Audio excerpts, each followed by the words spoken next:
Tips, tricks, hacks, I don't care what you call them. In my shop, they make my life easier, so I'm all about it. I'm going to share 10 of my favorite shop hacks with you right now.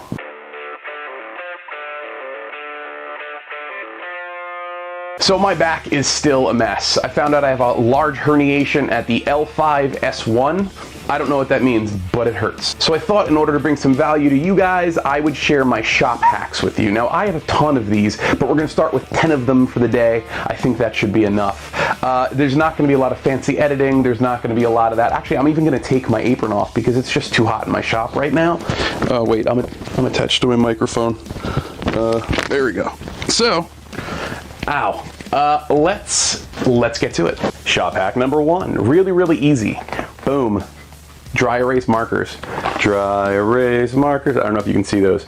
Best things ever. I use them all the time, all around the shop, taking notes, making measurements, figuring out what I want to show you guys. And kind of my favorite part is that when you're writing on paper, you have to go find an eraser, and it takes time to do that. And it's a little bit of time, but it's a little bit of time every time there's a mistake.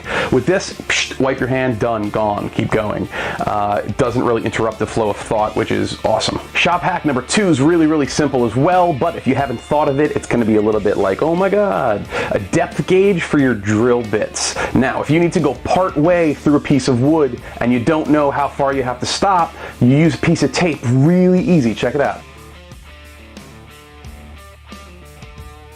The next shop tip actually deals with gluing wood together. Most of the time when you go to glue 2 pieces of wood together and you put the glue in the center, they slide when you try to clamp them.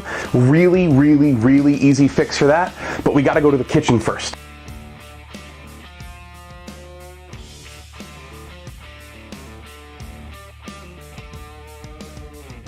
Hugs.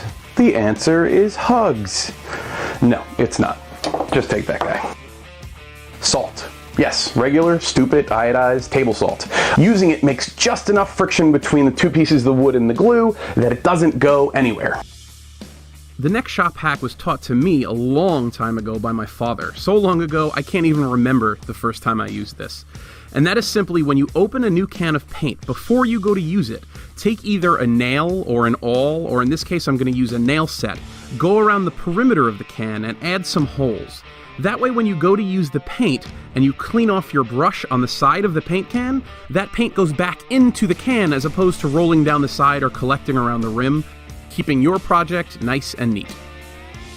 So now that I opened that specific can of paint, my lab, my workshop, whatever you want to call it, actually reeks right now of paint. So I'm going to do a shop hack I wasn't planning on doing. Totally free of charge, here's your bonus tip. And I can't take credit for this one. This one I actually got from, I think, Bob Vila from This Old House, or no, it wasn't him. One of the guys from This Old House from their awesome YouTube channel, which, again, if you don't know about, you should totally check out. Lots of awesome stuff on there. This is a ventilation hack, I guess you'd call it. Really simple to do. I don't know how it's going to come out on film because I have to film at the window with the light outside being very bright today, but we'll see. First, measure the distance across your window frame and then find a piece of wood that matches that dimension.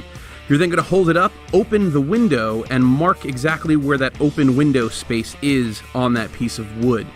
Grab 2 screw hooks and put them into the wood in that open window space that you've marked out. You're then going to take the measurements between those 2 screw hooks and transcribe that onto a box fan. Screw out those 2 holes, affix the piece of wood to the window frame. You know what? This might be a bad idea leaning over a table with a back injury.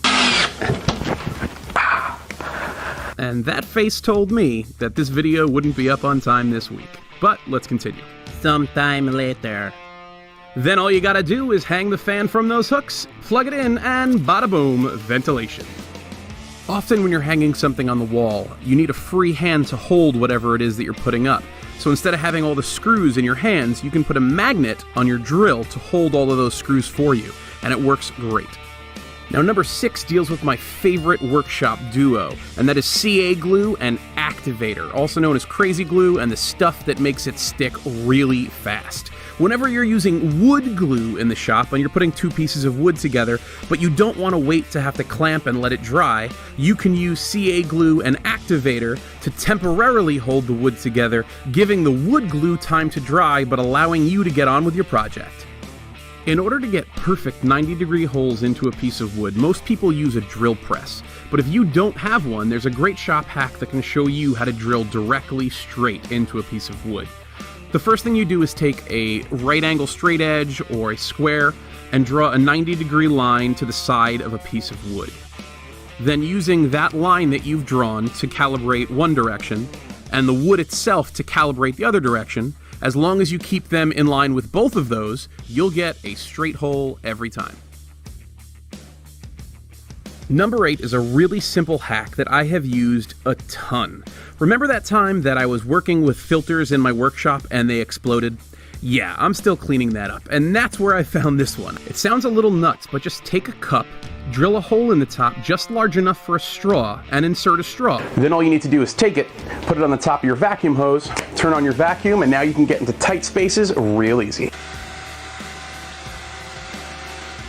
This is a penny.